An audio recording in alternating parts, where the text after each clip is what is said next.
How did you capture her so well? Oh, I don't know that I captured her well.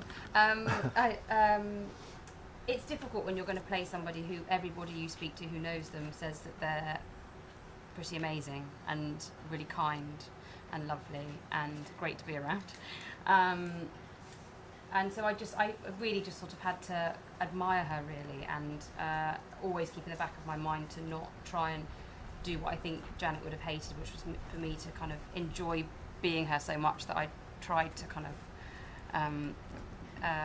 be overly lovey about it and feel all the time, and just keep her in the back of my mind saying, don't do that, I would never would have done that. Yeah, she's just a wonderful woman, and I just loved getting to know her. And you met Janet and the sons. How does that help you in playing Neil and capturing him? What kind of questions do you ask them? I mean, I don't know that I could have done it without their involvement and their approval, and you know, the context that they provided for Neil was invaluable, Right. because he was somebody that was quite, I think, perceived as remote to many people, and hard to know, and extremely humble, and didn't allow any interview or moment to become about him. So it was very helpful. I mean, you know, it was immeasurable to have that perspective from his family.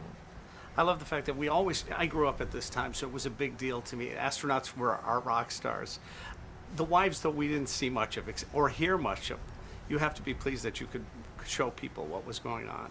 Yeah, that's a lovely. I think that Josh Singer, who wrote the script, was very clear about that as well, about giving a voice to these women, and it not being about making a statement or making a point, but just about showing that the story was bigger than just those men who went to the moon.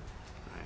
I was told that during a break, some people would go off set when you were doing some of the most intricate things, but you stayed in the capsule. Why did you, and what did you think of when you were in there?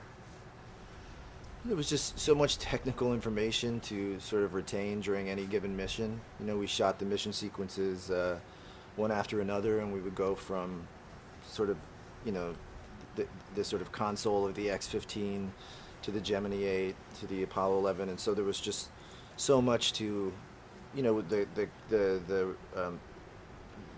things that we're saying in the capsules during the missions are pulled directly from Capcom recordings of those missions, and also had technicians involved in those missions. They had a microphone and I had an earwig, and they would be able to talk me through any given moment of the scene. So there was just so much to retain and to learn and to try and convey, that I was happy for any opportunity I had to sort of get my bearings.